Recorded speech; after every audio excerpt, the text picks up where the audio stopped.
बहुत बहुत बधाइयां महाराज।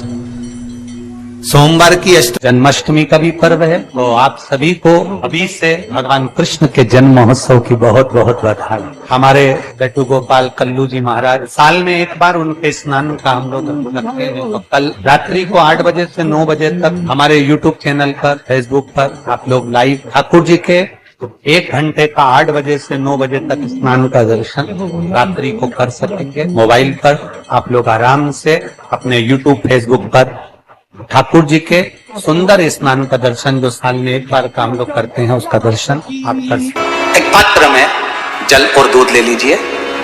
तो कहोगे गुरुजी ये कथा कहां से निकाल के लाए हो? तो विष्णु पुराण में से आप उसको स्मरण कर सकते हो। काय में से? विष्णु पुराण में से। एक पात्र में देसी गाय का दूध, जल उसमें रखकर, और आपके यहाँ अगर लड्डू गोपाल हो, यदि आपके घर में ठाकुर जी हो, लड्डू गोपाल हो, विष्णु जी का कोई स्वरूप हो, श्री हरि का कोई स्वरूप हो, तो उस पर आप संध्या के समय पर दुर्वा डालकर उस दुर्वा से अगर लक्ष्मी जी के नामों का 108 बार उच्चारण कर कर, घी का दिया लगाकर, कैसर के चावल साथ में रखकर केवल उस जल और दूध का मात्र छींटा देते हो, तो उसके घर में कभी लक्ष्मी की कमी नहीं आ सकती, संपदा बढ़ती चली जाती है। 108 बार लक्ष्मी के नाम का मात्र उच्चारण कर लेने पर भगवान विष्णु के चरणारविंद पर, भगवान विष्णु के चरणों पर केवल उस दुर्वा का, जल का, दूध का सिंचन कर देने से भी लक्ष्मी की वृद्धि होती है। आपके घर में छोटे से ठाकुर जी हैं, आपके घर में छोटा सा कन्हैया है, और छोटे से कन्हैया जो पुराने समय का है, उसको नेत्र भी लगाने की जरूरत नहीं है, क्योंकि उसके नेत्र हैं। और मान लो तुमने इतना बड़ा कन्हैया ले लिया, तो अरे बोलो तो जम के जरा, और उसका कोई एक नेत्र कहीं गिर गया, एक नेत्र कहीं चले गया, तो फिर दूसरा नेत्र लगाना पड़ेगा कि नहीं लगाना पड़ेगा? और अगर एक नेत्र पर रखोगे तो अच्छा लगेंगे कि ठाकुर जी? नहीं। तो नेत्र होना, जितनी बड़ी मूर्ति होती है, जितना बड़ा स्वरूप होता है, जितना बड़ा शिवलिंग होता है, जितनी बड़ी मूर्ति की स्थापना होती है, उतनी उसमें सेवा की और भाव की जरूरत पड़ती है। भगवान विष्णु ने जाते हुए शिव बाबा को देखा। शंकर भगवान से, भगवान नारायण ने कहा आप कुछ कहेंगे नहीं? भगवान शंकर कहते हैं नारायण चिंता मत करो, ये बद्रिकाश्रम में जो आएगा चने की दाल चढ़ा कर जाएगा, चने की दाल को मंदिर के पीछे बैठकर ओम नमः शिवाय बोलकर जो नारायण को समर्पित करेगा, उसके मनवांचित फल को मैं 3 महीने में पूरा कर दूंगा, उसके मन की कामना को मैं 3 माह में पूर्ण कर दूंगा। आज भी नियम है, चने की दाल को लेकर जाते हैं, बद्रिकाश्रम के मंदिर के पीछे बैठकर चने की दाल को लेकर ओम नमः शिवाय का जाप करते हैं। 7 बार ओम नमः शिवाय बोलकर चने की दाल वापस घूमकर भगवान विष्णु को समर्पित करी जाती है, तो 3 महीने में मनोकामना पूरी हो जाती है। भगवान की मूर्ति जितनी छोटी होगी उतना सुख देती है, जितनी बड़ी हो जाएगी उतने लाड़ की जरूरत पड़ जाएगी, उतने लाड़ की जरूरत।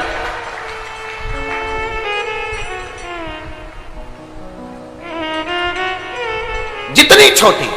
अब आप कहोगे गुरुजी तुम इतनी बड़ी बड़ी बातें करते हो, तुम्हारे ठाकुर जी भी तो देखो कितने बड़े हैं। आपको मालूम होगा कि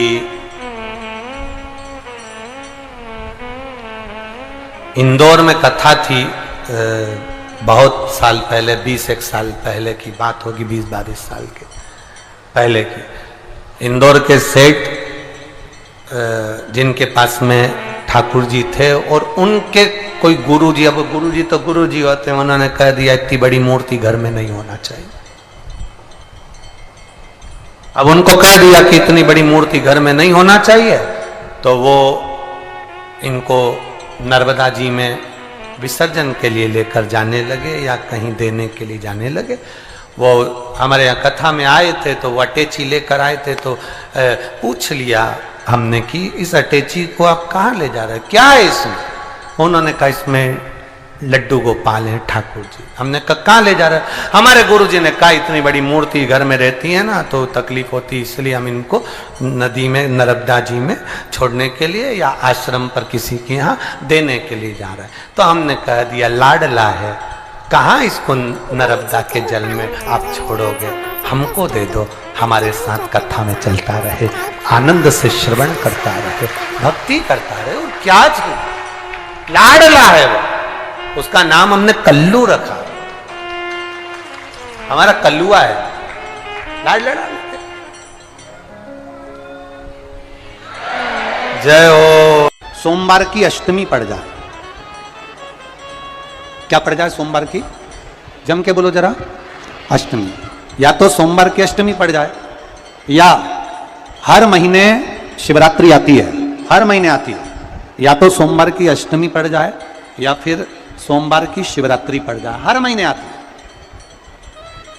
प्रयास करना कहीं से देसी गाय का दूध मिल जाए,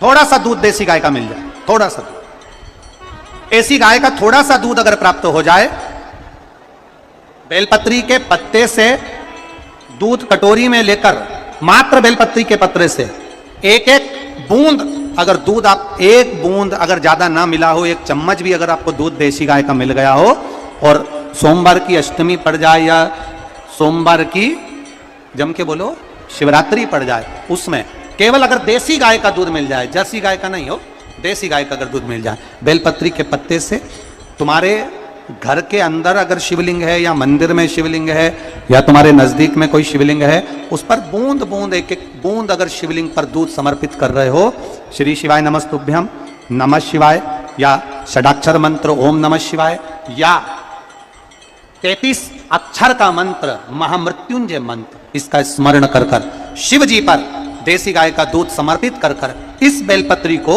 अशोक सुंदरी वाली जगह पर अगर आप समर्पित कर देते हैं, फिर आप जिस भी चीज के लिए अप्लाई करें, मेरा देवाधिदेव महादेव आपका हाथ पकड़कर खींचकर आगे बढ़ा ही दे। मेहनत करना, कर्म पूरा करना, पढ़ाई अच्छी करना, और पढ़ाई के साथ में विद्या अध्ययन करने के साथ में अच्छी मेहनत के साथ में देसी गाय का दूध भगवान शंकर को समर्पित करना, भगवान शंकर को समर्पित करना, देसी गाय का दूध धीरे धीरे धीरे धीरे समर्पित, भावों के साथ आप समर्पित करें। देसी गाय का दूध एक एक बूंद समर्पित करें, धीरे धीरे समर्पित करें। और देसी गाय का दूध जब धीरे धीरे समर्पित करें, बड़े रास्ते से, आनंद से धीरे धीरे जब आप समर्पित करेंगे, बेलपत्री वही दूध में सनी हुई बेलपत्र अशोक सुंदरी वाली जगह पर, उस समय पर डंडी का भाग शिवलिंग की ओर नहीं होना चाहिए, उस समय पर डंडी का भाग जहां से पानी बहकर जाता है अशोक सुंदरी की ओर से, वहां पर होना चाहिए। कार्य में सफलता मिलती ही। शिव तत्व को धारण करें। सोमवार की अष्टमी का मतलब आपको इंदौर की कथा में बताया था, जिस दिन शंकर और पार्वती के मिलन का दिवस हो, और केवल एक माता पार्वती के अकेले मिलन का नहीं, 64 योगनियां तक भगवान शंकर से मिलने के लिए आती है। पीला चंदन लगा लेना। कितना लगाना है? बीच वाला जो पत्ता है उस पर पीला चंदन। जब आपको लगे कि मेरा जीवन बहुत कष्टमय है, अब ये रोग, अब ये कष्ट दूर ही नहीं हो रहा, अब ये आए दिन तकलीफ पर तकलीफ बढ़ती जा रही है, आए दिन रोग, बीमारी, पैसा घर में बच नहीं रहा, बहुत कष्टमय जीवन है, इसमें लगाओ पीला चंदन बेलपत्री की बीज पत्ती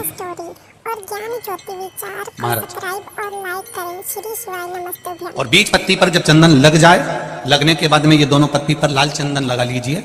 इन दोनों पत्ती के बीच में जो डंडी का भाग होता है, आपको कहा था, आपको स्मरण में होगा शायद, हमने जब बेलपत्री की महत्वता बताई थी तो उस बेलपत्री की महत्वता में कहा था ब्रह्मा विष्णु महेश ये 3 हैं, बोला था।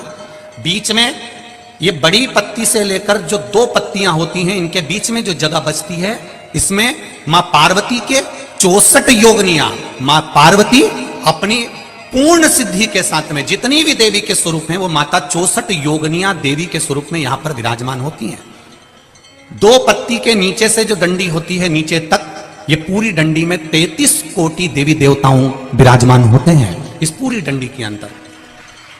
तो ये बीच वाली पत्ती है, ये जो बीच वाली पत्ती का जो भाग होता है, इस पत्ती के भाग में शहद का प्रयोग कर कर, यहां पीला चंदन, लाल चंदन, लाल चंदन, शहद का प्रयोग कर कर, इसी तरह से पकड़कर ये बेलपत्री की जो डंडी है वो अशोक सुंदरी पर जब आप समर्पित करें, तो जहां से जल बहता है उस ओर पर इस पत्ती को चढ़ाकर केवल आपके हृदय की बात कहकर देवाधिदेव महादेव से कोई भी शिव जी का मंत्र, पंचाक्षर नमः शिवाय, षडाक्षर ओम नमः शिवाय, श्री शिवाय नमस्तुभ्यम, या महामृत्युंजय मंत्र, जो शिव का मंत्र हो आपके पास में, उसको बोलते हुए देवाधिदेव महादेव को धीरे धीरे जल की धार चढ़ाना प्रारंभ करो। जल की धार जब पूर्ण होने लगे, उसमें थोड़ा जल बचे, तब अशोक सुंदरी पर जो तुमने बेलपत्र चढ़ाई है, वहां उस जलधार को चढ़ा। ये प्रयोग आपको केवल सोमवार की अष्टमी पढ़ने पर ही करना है। कौन से दिन करेंगे? जम के बोलिए जरा। सोमवार की अष्टमी पढ़ने पर यह प्रयोग करें।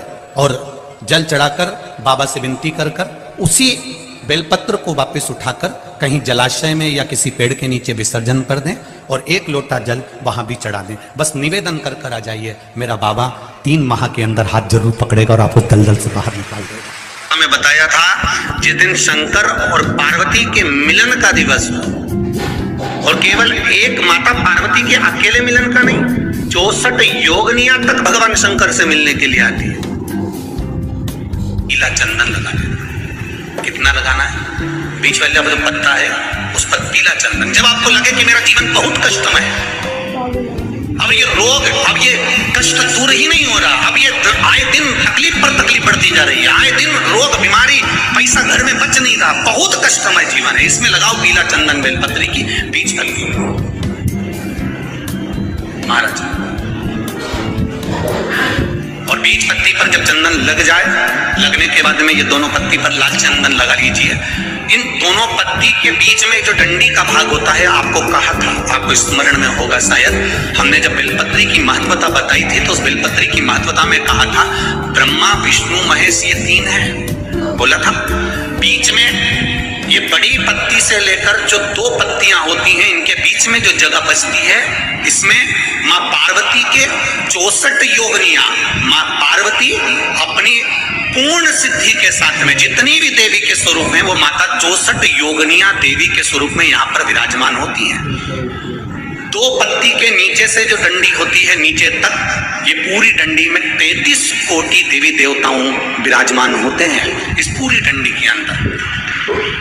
तो ये बीच वाली पत्ती है, ये जो बीच वाली पत्ती का जो भाग होता है, इस पत्ती के भाग में शहद का प्रयोग कर कर, यहाँ पीला चंदन, लाल चंदन, शहद का प्रयोग कर कर, इसी तरह से पकड़कर ये बेलपत्री की जो डंडी है वो अशुक सुंदरी पर जब आप समर्पित करें तो जहां से जल बहता है उस ओर पर इस पत्ती को चढ़ाकर केवल आपके हृदय की बात कहकर देवाधिदेव महादेव से कोई भी शिव जी का मंत्र, पंचाक्षर, नमः शिवाय, षडाक्षर, ओम नमः शिवाय, श्री शिवाय नमस्तुभ्यम, या महामृत्युंजय मंत्र, जो शिव का मंत्र हो आपके पास में, उसको बोलते हुए देवाधिदेव महादेव को धीरे धीरे जल की धार चढ़ाना प्रारंभ करो।